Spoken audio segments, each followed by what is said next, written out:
guess we can use that as a gunshot wound. Just put it on. Put it on. Like on your chest, just pick a spot. Okay. Away from where you have to do an NCD. Yeah. I'll just do it here.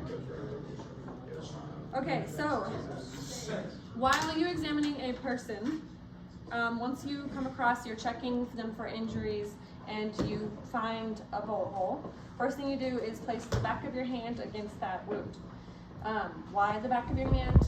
Is because you still want to be able to use your fingers when you're doing stuff, because trying to open things like this is really hard. So back of the hand so you can still adjust and grab with your fingers.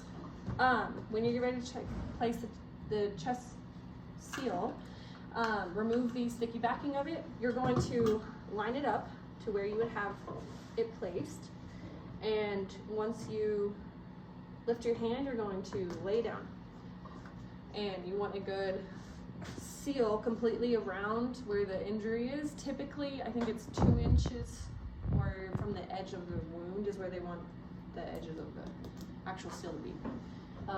Everything's going to be a little different depending on the injury, of course. Is it also just people's preference that you put it on their exhale? Yeah, no, you should always do the exhale. So when they fully exhale, that's when you place it down. Because if they're breathed out and you put it down and then they exhale, you can, it may not stick perfectly. It might open somewhere. So always on exhale, place it down. Sorry, I should have said, thank you. Then for an NDC, so if breathing still does not, you notice there's still any issues and you suspect a tension with thorax, that's when we're going to place an NDC. We will do one on just the second intercostal. So starting from the collarbone, you're going to feel down into your second space, about here. So the mannequins are a little interesting. Their collarbone's really high, so you're just going to feel down until you get that second space. Typically, you're going to clean off the area with alcohol, so no infections. Open up the tube. And then it's going to go, I believe, on top of the third.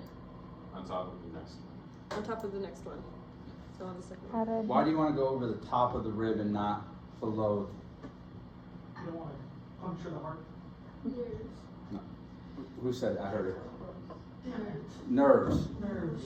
The nerve bundle runs on the bottom of the ribs. So you want to go over the top of the lower rib to avoid those nerves. It's 90 degrees straight down. Perpendicular. 90 degrees. To the torso. Yes. Yeah, so to their torso. So you have a bit of a bend to your chest when you're laying down. To their torso, you're going to go 90 degrees to it, on top of the third rib, and it goes straight in. Too high. Okay. So then you bring the tube all the way down, and you're going to pull out the needle. I don't have a sharp, so it's going to sit there.